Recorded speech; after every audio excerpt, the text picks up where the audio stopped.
శక్తి media నుంచి మాట్లాడుతున్నామండి. అన్నా చెప్పండి. మార్కెట్‌లో అక్కడ కొంతమంది న్యూస్ ఛానెల్స్ వాళ్ళు అది ఆ!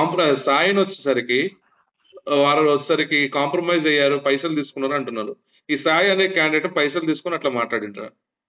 ఇగో ఇప్పుడు ఆ సిట్యుయేషన్ ఏదైతే అయిందో, హ్మ్. దాంట్లో బీజేపీ కార్యకర్త అరవింద్ అని చెప్పి వాళ్ళ తమ్ముడినే కొట్టడం జరిగింది. ఓకే. ఆ బీజేపీ అరవింద్ అన్న ఆయన మాకు క్లోజు. అంటే మాకు అన్న లాంటి వాడు. ఓకే. ఇప్పుడు ఆయనతోటి నిన్న రాత్రి మాట్లాడిన సిట్యుయేషన్ ఏందంటే, ఆయన ఇప్పుడు ఏదైతే విక్టిమ్ ఉన్నాడో విక్టిమే చెప్పిండు. అసలు హ్మ్. మార్వాడీలకు మాకు ఏం కొట్లాడలేదు. ఆ హ్మ్. సిట్యుయేషన్‌లో కొట్లాట అయినప్పుడు మార్వాడీలు మాకు సాత్ ఇచ్చి, మార్వాడీలు గిట్ట మాతోటి వచ్చిర్రు కంప్లెయింట్ ఇచ్చినప్పుడు పోలీస్ స్టేషన్‌కి అని చెప్పిండు. ఓకే. వీళ్ళే కుట్రలు చేస్తున్నారు కావాలని. మార్వాడి గో బ్యాక్‌కి పెద్ద ఎత్తున అవ్వడం వల్ల మేము ప్రెస్ మీట్ పెట్టడం జరిగింది హ్మ్. అని చెప్పి అరవింద్ అన్న గిట్ట స్టేట్మెంట్ ఇవ్వడం జరిగింది.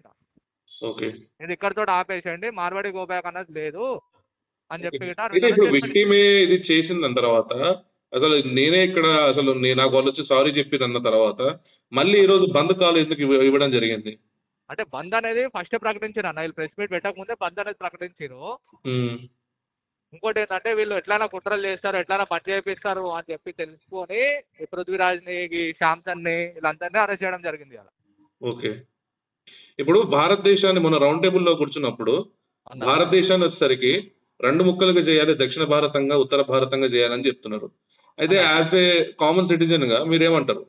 అంటే వీళ్ళు ఆ తమిళనాడు పార్టీని తీసుకొచ్చి ఈడ ద్రావిడ దేశం చేద్దాం భారతదేశాన్ని అన్న చేసిన కుట్రల్లో భాగం ఇది. ఓకే. వీళ్ళందరూ కంచెలయ్య శిష్యులన్న. ఓకే. పృథ్వీరాజ్ కావచ్చు, పడమర్తి రవి కావచ్చు, మన పిడుగులు పిడుగులు. పిడమర్తి రవి కావచ్చు. మళ్ళా ఇంకోటేందంటే నేను అడుగుతున్న క్వెషన్ ఏంటంటే, ఇప్పుడు భారతదేశంలో మనకి వచ్చేసరికి ఇప్పుడు సౌత్ రీజియన్‌ని, నార్త్ రీజియన్‌ని అన్న డివైడ్ చేద్దామంటున్నారు. ఇప్పుడు ఇది అంతా అఖండ భారత్ అన్న. సౌత్, నార్త్ ఏం లేదు. అందరు కలిసిమెలిసి ఉండే దేశం ఇది. ఇప్పుడు హుహు. మీరు జనగణమనలో చూసుకుంటే పంజాబ్, సింధ్, గుజరాత్, మరాఠా అని చెప్పి అప్పటి నుంచే రాసింది అది. ఇప్పుడు ఏం ఓకే. కొత్తగా వచ్చింది కాదు. ఓకే. అందరు కలిసిమెలిసి ఉండాలని చెప్పి మన జనగణమననే మనకు చెప్తుంది కదా. హ్మ్. వీళ్ళు ఎవరన్నా వచ్చి నాకు మార్వాడి గో బ్యాక్ అంటారు. ఇవాళ మార్వాడి అంటారు. రేపు రెడ్డి అంటారు. బ్రాహ్మణ్ అంటారు. అందరూ అంటారు ఇక. ఓకే. మరి ఇప్పుడు బయట మనం చూసుకుందాం. ఇప్పుడు హిందూ దేవాలయ దగ్గర ఎవరి దుకాణాలు ఉన్నాయన్న పూల దుకాణాలు? హ్మ్. ముస్లింలు ఉంటారు, తెలుగు ఉంటారు. వాళ్ళు ఇద్దరు కలిసి చేసుకుంటారు. అదే ఇప్పుడు మరి ఎవరి టాలెంట్ వారిది. మరి టాలెంట్ ఉన్న దగ్గర బిజినెస్ ఎవరి బిజినెస్ టాలెంట్ ఉంటదో, ఆ బిజినెస్ టాలెంట్ చేసుకుంటారు. వీళ్ళకి చేత కాదు. చేసినోళ్ళ మీద కుట్రలు చేస్తా ఉంటారు. విషం చిమ్ముతా ఉంటారు. వీళ్ళ పని. వీళ్ళకి ఏం పని పాటలు ఉండయి. హ్మ్. ఆ ప్రెస్‌కి ఇచ్చినమా, బయట ఇచ్చినమా, ఏ కుట్ర నడుస్తుంది, ఏం కుట్ర చేద్దామని ఉంటది. ఓకే. ఇప్పుడు కంచైలయ్య ఇప్పుడు బీఫ్ ఫెస్టివల్ అని చెప్పి పెట్టిండు. అసలు బీఫ్ ఫెస్టివల్ అన్నది అసలు మన దాంట్లో ఉందా అన్న? ఓకే. అప్పుడు ఒయూలా పెద్ద ఎత్తున బీఫ్ ఫెస్టివల్ చేస్తాము. అది చేయాలి, ఇది చేయాలి, మనమే దుకాణాలు నడపాలని చెప్పి పెద్ద ఎత్తున చేసిండు. హ్మ్. అది బీజేపీ వాళ్ళు ఆపిర్రు పోయి. హ్మ్. మరి ఆయన చేసిన కుట్రలో భాగం అంతే ఇదంతా. ఇది అప్పుడు గతంలో గూడా వచ్చేసరికి ఒక పుస్తకం గూడా రాసిర్రు. ఆర్యవైశ్యులు వచ్చేసరికి స్మగ్లర్‌లని. హ్మ్. అంటే అప్పుడు ఎవలే కదా అన్న ఆయన ఇక చేస్తున్న కుట్రనే అని అనుకోవచ్చా ఇది? బరాబర్ అనుకోవచ్చు. ఎందుకంటే ఇప్పుడు ఇది హిందువులని విడదీద్దాము, సనాతన ఇక్కడ మన ధర్మాన్ని తెలంగాణలో వచ్చేసరికి ఇప్పుడు మనకి irrespective of religions, irrespective of caste, irrespective of మనకి స్టేట్స్ నుంచి గూడా మనం ఇక్కడ రకరకాలుగా బైజాన్ అనుకుంటా మనం తిరుగుతూనే ఉంటాం. హ్మ్. అన్నదమ్ములు అనుకుంటూ మనం మిల్-జుల్కే ఉంటాం. అవును. ఇక్కడ ఈ రెజిమ్ అనేది ఇప్పుడు ఇది చిన్న శక్తులు చేసే కుట్రనా కాదా? కరెక్టే అన్న. ఇది కుట్రనే అనుకోవచ్చు. అదే చెప్తున్నా కదా నేను. ఇది ద్రావిడ దేశం చేద్దాం భారతదేశం అని చెప్పి తమిళ్ కల్చర్ ఇక్కడ తీసుకొచ్చి హిందువులను విడగొడదాము. ఆ వీసీకే పార్టీని ఇక్కడ విచ్ఛిన్నం చేసి అది పెద్ద ఎత్తున చేద్దాము అని చెప్పి చేసే కుట్రలు ఇవన్నీ. దాంట్లో గాని రాజకీయ పార్టీలో గాని మార్వాడీస్ లేరు గదా! లేరన్న ఇప్పుడు మార్వాడీలు లేరు. వాళ్ళది వాళ్ళది ఒకటే నినాదం ఏందంటే, ఇప్పుడు మార్వాడీస్ వెళ్ళిపోతే మనకి ఈడ మన కుల వృత్తిని ముందుకు తీసుకోవచ్చు అన్నది. ఇప్పుడు మార్వాడీలు సూరత్‌లో ఉన్నారన్న. ఆడ హ్మ్. తెలుగోళ్ళు పనిచేస్తారు. ఇప్పుడు వాళ్ళు తెలుగోళ్ళు వాళ్ళ తెలుగు గో బ్యాక్ అని చెప్పి ఎప్పుడన్నా సూరత్‌లో విన్నారా అన్న మీరు?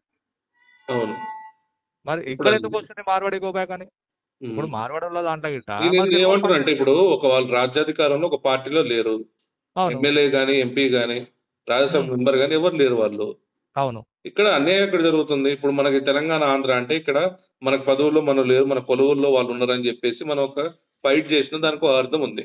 ఇక్కడ అవును. బిజినెస్ ఏదంటే మనకి ఎవరి టాలెంట్ వాళ్ళు. ఇక్కడ ముస్లిం ఉండొచ్చు, సిక్ ఉండొచ్చు, పంజాబీ వాడు ఉండొచ్చు, మన కేరళ వాడు అన్న నేను ఉండొచ్చు. ఒక ఇప్పుడు క్వెషన్ కేరళ అడుగుతా అని నీకు. కేరళ ఇప్పుడు నర్స్ ఇక్కడ వచ్చి మనకి పని జేయొచ్చు. అన్నీ హ్మ్. చేస్తున్నారు కదా. అంటే నేను ఒక క్వశ్చన్ అడుగుతాన్నా. ఉమ్, ఇప్పుడు ఏంటంటే ఇప్పుడు డీమార్ట్ ఎవరిదన్నా? అవును. డీమార్ట్ ఉంది, స్నాప్డీల్ ఉంది, ఫ్లిప్కార్ట్ ఉన్నది. చాలా పెద్ద పెద్ద కంపెనీలు ఉన్నాయి. బజాజ్ ఎవరిది? ఉమ్, మరి వీళ్ళందరూ పెద్ద పెద్ద సమస్యలు ఉన్నారు. ఇప్పుడు డీమార్ట్ మీద లేస్తలేదు. నువ్వు డీమార్ట్ మీద పోయి ముంగట ధర్నా చేయమని ఇలా ఉమ్. డీమార్ట్ బంద్ చేయమని, గో బ్యాక్ డీమార్ట్ అనమనండి. పోలీసు వాళ్ళు ఎత్తుకొని వెళ్ళిపోతారు కదా. మరి ఉమ్. వీళ్ళకి చిన్న చిన్న దుకాణాలు ఎవరైతే ఉన్నారో వాళ్ళు ఏం నిజంగా ఇప్పుడు చేయలేదు. మీరు ఒక యూత్ ఉన్నారు, మీరు ఇప్పుడు దేని నుంచి తీసుకుంటున్నారు ఒక సర్కుల్ అనేది, ఇంటి గ్రోసరీస్ అనేది? డీమార్ట్లో తీసుకుంటాము మ్యాక్సిమం. ఎందుకంటే డీమార్ట్ వచ్చేసి అందరికి అవైలబుల్ ఉంటుంది. ప్రతి ఏరియాలో ఉంటుంది. డీమార్ట్ ఒకటి ఉంటుంది. ఇప్పుడు కొత్తగా లేకపోతే మీ ఇన్స్టామార్ట్ కూడా వచ్చింది కదా. ఇన్స్టామార్ట్ అంటే ఇప్పుడు ఆన్లైన్లో డెలివరీ ఛార్జెస్ పడతాయి అన్న. ఇప్పుడు మనం పోయినాం అనుకో, మనం ఇష్టం వచ్చింది తీసుకోవచ్చు. అంటే ఆడ ఆప్షన్స్ ఉంటాయి. Okay, okay.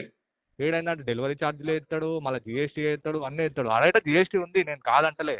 ఉమ్, కానీ మనకు ఆప్షన్స్ ఉంటాయి ఆడ. ఓకే. ఈడ ఆడ ఇచ్చిందే ప్రోడక్ట్ తీసుకోవాలి. మనం ఎట్లా చూడొచ్చు వస్తుందో అంటారు. ఆడ ఇప్పుడు ఇప్పుడు ఇన్స్టామార్ట్ ఉంది. అది ఎట్లా వస్తుందో మనకు తెలియదు కదా.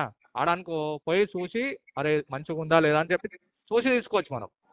ఉమ్. అట్లా రత్నదీప్ ఉంది, రత్నదీప్లు ఉన్నది, విశాల్ మార్ట్ ఉన్నాయి, చాలా వచ్చినాయి అట్లానే. ఇప్పుడు కొన్ని డిమార్ట్ యూట్యూబ్ ఛానల్స్ వీళ్ళకి సపోర్ట్ గా మాట్లాడుతున్నాయి. అసలు ఈ యూట్యూబ్ ఛానల్స్ ని మనం ఏమన్నా అనొచ్చు వీళ్ళని? అంటే వీళ్ళకి తెలివి లేవన్న ఫస్ట్ థింగ్. ఓకే, ఇంకోటి ఏంటంటే వీళ్ళందరూ లెఫ్ట్ లిస్టులు ఎవరైతే సపోర్ట్ చేస్తారో, ఓకే, లెఫ్ట్ లిస్ట్ భావజానాలు ఉన్న వ్యక్తులే సపోర్ట్ చేస్తారు. ఓకే.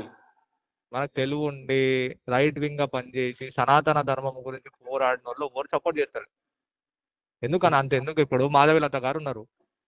మాధవీలత గారు సపోర్ట్ చేస్తే ఆమెకి ఏం అర్హత ఉందని చెప్పి సపోర్ట్ చేస్తున్నారని మాట్లాడుతున్నారు. మీకేం అర్హత ఉన్నదని మీరు సపోర్ట్ చేస్తున్నారు మరి? ఓకే. తను ఇప్పుడు ఎంపీ ఆమె కంటెస్టెంట్, తిను శాంసన్ కూడా ఎంపీ కంటెస్టెంటే కదా. కరెక్ట్ పాయింట్ అడిగారు. ఇప్పుడు కరెక్టే. ఇప్పుడు ఆయన ఎంపీ కంటెంట్ ముత్యాల, ఉమ్, ఇప్పుడు ఆయన సికింద్రాబాద్ కాన్స్టిట్యూన్సీ నిలబడ్డాడు. ఉమ్. మాధవీలతకు ఎన్ని ఉంటున్నాయి సార్? తనకు ఒకసారి 3 లక్షల చిల్లర ఓట్లు పడ్డాయి. ఈయనకి ఎన్ని పడ్డాయి? 130 ఓట్లు పడ్డాయి. ఈయనకి 2 ఓట్లు ఉన్నాయి. ఒకటి ఎడుదండలో ఉన్నది, ఒక కుత్బుల్లాపూర్లో అది ఉన్నది. మన మన మీడియా నుంచే కదా బయట పెట్టింది. ఇప్పుడు ఆ 2 ఓట్లు ఉన్న వాళ్ళకి ఎంపీ టికెట్కి స్థానం ఉందా అసలు? ఎంపీ టికెట్లో పోటీ చేయవచ్చా? అవును. అసలు ఆ ఏ అర్హత ఉన్నదని పోటీ చేస్తాడు? సరే ఆ పోటీ చేసిండే అనుకుందాం. మాధవీలత ప్రతి గుడి కాడికి పోయి గుడిల కోసం పోరాటం చేస్తుంది. అదే ముత్యాలమ్మ గుడి కాడికి సామ్సంగ్ ఎందుకు రాలే? ఓకే. నోరు తెరిస్తే నేను అయ్యప్ప మాల వేసుకుంటా, నేను హనుమాన్ మాల వేసుకుంటా, నువ్వు అయితే అంటే అయ్యప్ప మాల ఉద్యమం వేసుకుంటున్నా అంటున్నారు. మరి ఇక్కడ విగ్రహ స్థాపన చేసింది పరశురాముడు కదా, ఇక్కడ. అక్కడ శబరిమలలో. అవునన్నా కరెక్టే. ఇప్పుడు ఇంకోటి ఆయన అయ్యప్ప పరశురాముడు మాల వచ్చేసరికి మీద పరశురాముడు అయ్యప్ప మాల. వచ్చేసరికి మధ్యప్రదేశ్ వాసి కదా. అవును. మరి మధ్యప్రదేశ్ వాసి అయినప్పుడు మళ్ళీ ఇంకోటి ఏంది, ఈయనకి ఆంధ్ర వాళ్ళు అని చెప్పేసి అంటున్నారు. అక్కడ ఎవరు? తండ్రిలో వచ్చేసరికి ఆంధ్ర వాళ్ళే కదా. అవును. మరి ఇక్కడ ఆంధ్ర పూజారి అయ్యి ఉండి మధ్యప్రదేశ్ విగ్రహ స్థాపన చేసింది కదా, తినట్లు వెళ్తాడు. అండ్ అదే ఇంకొకటి ఏమంటున్నాడు, నేను హనుమంతుడు మాలేసుకుంటా అంటున్నాడు. అది ఇంకోటి హనుమంతుడు ఏంటంటే ఈయన మాలేసుకున్నప్పుడు అన్న హనుమంతుడు మాలేసుకున్నప్పుడు హనుమంతుడికి బాస్ ఎవరు? రాముడు రాముడు ఎక్కడ ఉన్నారండి? అయోధ్యలో ఉన్నాడు. సో ఇక్కడ ఎలా వెళ్ళగలడు ఈయన మాల అక్కడ వేసుకుని? ఇంకోటి అన్న, ఈయన అయ్యప్ప మాల హనుమంత మాల ఎందుకు వేసుకుంటా అన్నాడో మీరు ఇంకా చూడలే. నువ్వు చూస్తే మీకు అర్థమవుతుంది. ఆ ఛానల్ ఏం చెప్పిండంటే, నేను ఉమ్, అయ్యప్ప మాల హనుమంతుని మాల వేసుకుంటా, నా ఉద్యమం ఇప్పుడు నేనైతే పోరాటం చేస్తున్నాను గోమాకని, దాన్ని ఉమ్, ముంగట తీసుకుపోయి దానికి సపోర్ట్ చేసి వేసుకుంటా అన్నాడు. అంటే ఆయనకి లోపల లేదు నేను ఓకే. వేసుకుంటా అని చెప్పి. ఆయన హిందూ అని చెప్పుకుంటుండు, హిందూ పేర్లు చెప్తుండు, ఇంట్లో హిందూ అంటారు కానీ ఆయనకు లోపల నుంచి వస్తలే. అది ఏదో ఆ పోరాటం గురించి చేసుకుంటా అని చెప్పి మాట్లాడుతుండు. ఉమ్, అంటే ఆడు హిందువుల మీద చేసే కుట్ర అది. ఉమ్, ఆయన పోరాటం ముంగడు పోనీకే అయ్యప్ప మాల హనుమంత మాలని వేసుకుంటుడు అంతే. ఉమ్, ఆయనకి నిజంగా లేదు లోపలికి వెళ్ళి. ఆ నిజంగా హిందువు అయితే అన్న నేను వేసుకుంటా, గతంలో గిట్ట వేసుకున్నా అని చెప్పి ప్రూఫ్లు చూపిస్తుండే. ఉమ్. ఆడు ఏం వేసుకున్నా అన్న ఇప్పటివరకు? ఒక దేవుని దగ్గర పోయి కొబ్బరికాయ కొట్టిన ఫోటో చూపిమని, అదే. ప్రసాదం పెట్టిన ఫోటో చూపిమని, ప్రసాదం తిన్న ఫోటో చూపిమని. ఏ ఉమ్, యుద్ధంలో ఇప్పుడు ఆ నోరు తెరిస్తే శ్రీకాంతాచారి మా దళితుడు చచ్చిపోయినా అంటే నువ్వేం చేసినావు? మళ్ళీ తెలంగాణ యుద్ధం నువ్వేడున్నావు? ఉమ్, మాట్లాడుతున్నావు కదా మరి ఇప్పుడు వచ్చి. ఉమ్, అంటే ఈడనే దళితుడు కనిపించిందా? సికింద్రాబాద్లో ముస్లింలు తప్పినప్పుడు నీకు దళితుడు కనిపించలేదా? ఉమ్, పాకిస్తాన్ లవ్ చేయాలంటే నీకు దళితుడు కనిపించలేదా? ఉమ్. ఇప్పుడు సరూర్ నగర్లో ఒక దళితుడు ఇంట్లో ఇల్లు కాల్చేసిరన్న, అప్పుడు కనబడలే ఈయనకి. మార్వాడి గో బ్యాక్ అని అంటున్నారు ఆయన. అంతే ఉండొచ్చు అంతే. ఇంకా ఇంకోటి ఏంటంటే ఈయన మార్వాడి గోబ్యాక్ అని కాదు, పానీపూరి గోబ్యాక్, పాన్ పరాక్. పానీపూరిలో ఏం ఇప్పుడు చేసిర్రా? పానీపూరి మనం అందరం ఇప్పుడు మనకు వచ్చేసరికి దగ్గర మనం చూస్తే అక్కడ మనకి మన హైదరాబాద్‌లోనే వచ్చేసరికి మనకి మహబూబ్ నగర్ నుంచి అచ్చంపేట ఆ నియోజకవర్గాలు అక్కడి నుంచి వచ్చిన పిల్లలు గూడా ఉంటారు చాలా మంది. మన అవును. తెలుగు వాళ్ళు గూడా ఇక్కడ చేస్తున్నారు ఇప్పుడు పానీపూరి. అంటే పానీపూరి అనేది మిడిల్ క్లాస్ అన్న. అవును. ఆళ్ళేందంటే రోజుకి చేసుకునేటోళ్ళు, ఇంట్లో పూట గడవక ఆ! ఇప్పుడు టిఫిన్ మన తెలుగు వాళ్ళు గూడా చేస్తున్నారు ఇప్పుడు పానీపూరి. అదే చెప్తున్నా అన్న నేను. ఇప్పుడు హ్మ్. వాళ్ళకి చిన్న చిన్న షాపులుంటాయి. ఆళ్ళు గల్లీ గల్లీ తిరిగి కష్టపడి చేసుకున్నాడు. ఆళ్ళ పొట్ట మీద కొడితే నీకేమొస్తుంది? హ్మ్. నువ్వు ఎట్లైనా చేత కాదు నీకు చేయనీకి. ఆళ్ళు చేసుకుంటే ఆళ్ళ పొట్టల మీద కొడుతున్నావు. ఆ! తెలుగు వాళ్ళు గూడా చేస్తున్నారు దాంట్లో ఆ! అదే కొంతమంది. చెప్తున్నా అన్న. తెలుగోళ్ళు చేస్తుర్రంటేనే వాళ్ళు ఇప్పుడు పానీపూరి ఎవరు చేత్తరన్న? ఏం లేదు. దీనంగుంటది. ఆడు ఎన్ని గల్లీలు తిరుగుతానికి అన్ని పైసలొస్తాయి పానీపూరి? అవును. ఇప్పుడు షాప్ అయితే పెట్టుకొని చేయడు గదా! అవును. ఇప్పుడు షాప్ పెట్టుకున్నా గానీ ఆడు పానీపూరి కాకుండా వేరే బిజినెస్ కూడా పెట్టుకుంటాడంట. అంటే దాన్నేమో వడాపావ్ అమ్ముతాడు, దోస అమ్ముతాడు, ఇడ్లీ అమ్ముతాడు. అట్లా పెట్టుకుంటాడు. చాట్ బండర్‌లాగా. ఇప్పుడు మనకి యూపీ వెళ్తే ఒకవైపు ఆంధ్ర హ్మ్. హోటల్స్ అని లేవా మనకి? ఉన్నాయి. తెలంగాణ అదే ఫుడ్ అంటున్నా అదే అన్న తెలంగాణ నేను. హోటల్స్ అని లేవా? ఇప్పుడు షిరిడీ పోయినా ఉన్నాయి మన ఇండియన్ హోటళ్ళున్నాయి. ఇప్పుడు మేము కుంభమేళా పోయినాం రీసెంట్‌గా. ఓకే. ఆడ గిట్ట మన తెలుగు ఫుడ్ దొరుకుతది. హ్మ్. వాళ్ళెప్పుడు చూడలేదే మరి. తెలుగు గో బ్యాకు, తెలంగాణది ఉండొద్దు. హ్మ్. మావే ఫుడ్‌లు నడవాలని ఎప్పుడు చెప్పలేదే. హ్మ్. కుంభమేళా ఒకవేళ ఈసారి ఒకవేళ వాళ్ళు నిజంగా అక్కడ చెప్తే ఇక్కడ వీళ్ళు ఎవరైతే ఉద్యమకారులు ఉన్నారో వీళ్ళు ఇక్కడ వీళ్ళ వాళ్ళకి ఉపాధి కల్పించే ఛాన్స్ ఉందా వీళ్ళకి? ఉపాధి అన్న ఇప్పుడు ఆల్రెడీ నేనంటుందేందంటే అక్కడ యూపీ నుంచో, మహారాష్ట్ర నుంచో వాళ్ళక్కడ హ్మ్. గో బ్యాక్ అన్నారనుకోండి.